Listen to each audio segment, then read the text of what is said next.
के लिए और पिताजी का चेहरा उतरा हो। बाबूजी कहाँ बैठे? सामने बैठे। यदि आप कुछ पिताजी से मांगने जाएं और पिताजी का चेहरा उतरा हो तो आप उनसे मांगोगे? पूछ रहा हूं, बोलिए, नहीं मांगे। भगवान सोचिए, यदि मैं उदास रहूंगा और मेरे भक्त यदि मुझसे मांगने आए और मुझे उदास देखेंगे तो मेरे भक्त कहीं मांगने से वंचित न रह जाएं, इसलिए भगवान उदास नहीं रहते, हर का समय आनंद में रहते हैं। ये जो राम जी ने एक प्रसंग है मनु शत्रुपा जी का, आप लोग सुने होंगे पिछले वर्ष की कथा में। मनु जी जब भगवान के लिए तपस्या की नैमिषारण्य में, मनु जी अयोध्या के राजा थे और रानी थी शत्रुपा मैया। हम लोग उन्हीं की संतान हैं, इसलिए मनुष्य कहलाए, मनु के संतान है हम लोग। तो मनु जी और शत्रुपा जी नैमिषारण्य में जाकर 23,000 वर्ष तपस्या किए। क्यों किए? नैमिषारण्य गए तो मुनियों के साथ सत्संग में बैठते थे। बैठते बैठते एक दिन मनु जी ने शत्रुपा मैया से कहा कि देवी, जिस भगवान की कथा इतनी सुंदर है वो भगवान कितने सुंदर होंगे, क्या हम लोग उनको देख सकते हैं? तो मुनियों ने द्वादशाक्षर मंत्र दिया और मनु शत्रुपा जी उस 12 अक्षर के मंत्र को 23,000 वर्ष जपे। कितने दिन? 23,000 उस मंत्र का जप किया। उसके बाद मानस में तो लिखा है कि जब तपस्या करते करते शरीर का मांस गल गया, केवल हड्डी के ऊपर चमड़ा बस बचा था, अस्थि मात्र हुई रहे शरीरा। मनु जी और शत्रुपा दोनों का 23,000 वर्ष बाद भगवान की ब्रह्मवाणी भई, मांगो मांगो बर भैरव बानी, परम गंभीर कृपामृत सानी। मांगिए मांगिए, जैसे आवाज भगवान की आई।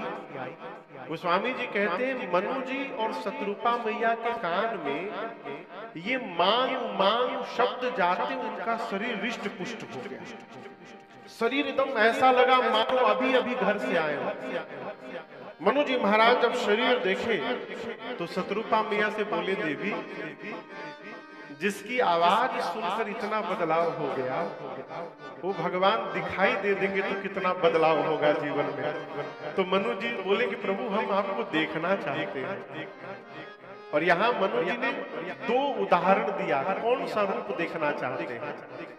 तो मनु जी कहते हैं प्रभु कि शंकर जी के जो मन में आपका रूप बसता है और काकभूषुंडी जी के हृदय में जो आपका रूप रहता है, वो रूप हमको प्रभु दिखा दीजिए। कौन सा रूप? पहला कहाँ रहता है? शंकर जी के मन में, और दूसरा काकभूषुंडी जी के हृदय में। अब मैं आपको बताऊं, शंकर जी और काकभूषुंडी जी ये दोनों ये वाले राम जी का दर्शन नहीं करते हृदय में। ये जो राम जी सामने खड़े हैं, राम जी के बाल रूप का दर्शन करते हैं, छोटे वाले राम जी जो अभी अभी जन्म लिए हैं। काकभूषुंडी जी और शंकर जी के इष्ट है बाल राम। मनु जी ने कहा कि जो शंकर जी और भूषुंडी जी देखते हमको रूप दिखा दीजिए, लेकिन राम जी वो रूप नहीं दिखाए। राम जी क्या दिखाए? नील सरोरुह नीलमणि, नील नीरधर श्याम, लाजहि तन शोभा निरखी, कोटि कोटि शतका। राम जी सीता मैया के साथ युगल रूप में प्रकट हो गए। जो यहाँ है ना, लक्ष्मण जी नहीं थे, केवल राम जी और सीता जी बड़े रूप में प्रकट हो गए। प्रवीण भैया, मनु जी देखे तो ये पलके गिरना भूल गई। चितवही सादर रूप अनूपा, तृप्ति न मानहि मनु शत्रुपा। मनु जी भगवान शत्रुपा मैया से बोले, देवी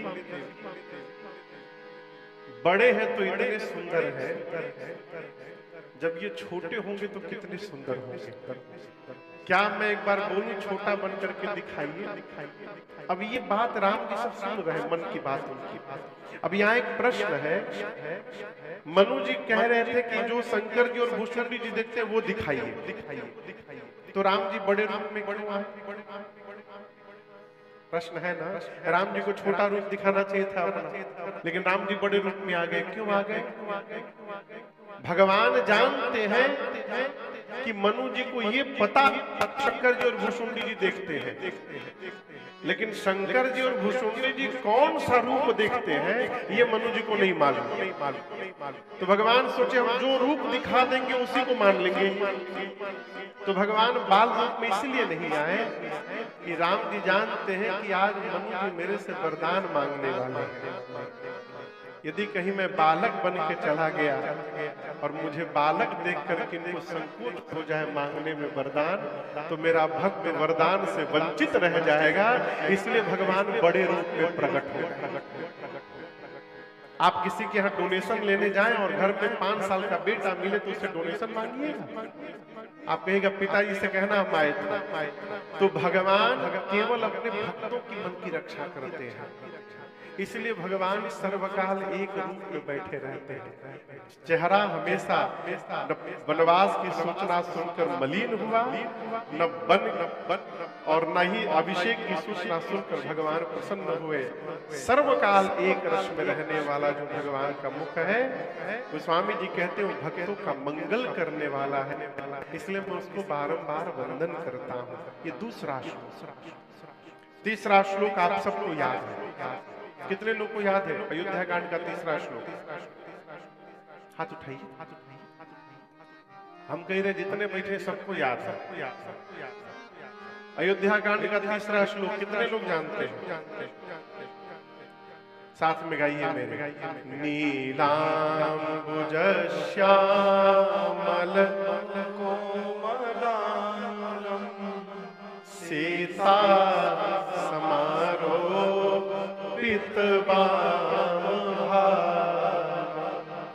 पाणौ महा सायक चारु चापम नमामि रामं रघुवंशना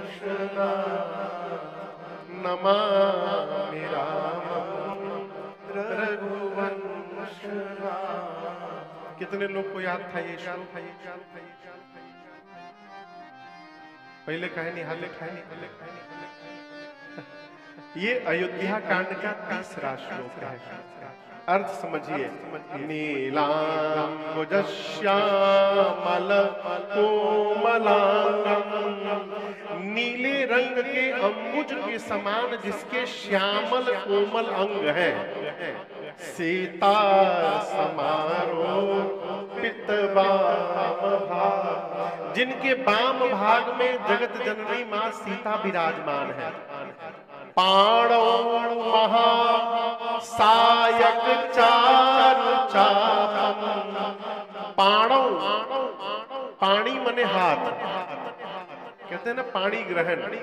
विवाह में क्या कहते हैं? पानी ग्रहण। पानी मने हाथ को पकड़ना। पाणौ मने दोनों हाथ, उभौ। एक हाथ में धनुष और दूसरे हाथ में बाण। पाणौ महा सायक चारु चापम, चारु मने सुंदर और चाप मने धनुष। एक हाथ में महासायक यानी बाण और दूसरे में सुंदर धनुष धारण करके भगवान सीता जी के साथ अयोध्या के सिंहासन पर बैठे हैं। उन भगवान को नमामि रामं रघुवंशना।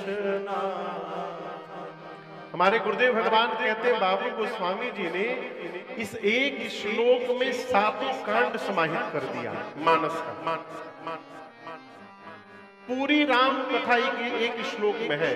आप दर्शन करिए। नीलाम्बुजश्यामलकोमलांगं। भगवान के नीले रंग का कोमल अंग, भगवान का जन्म बाल लीला समाप्त। सीता समारोपित वामभाग। श्री सीताराम विवाह समाप्त, बाल कांड पूरा हुआ। पांडव महा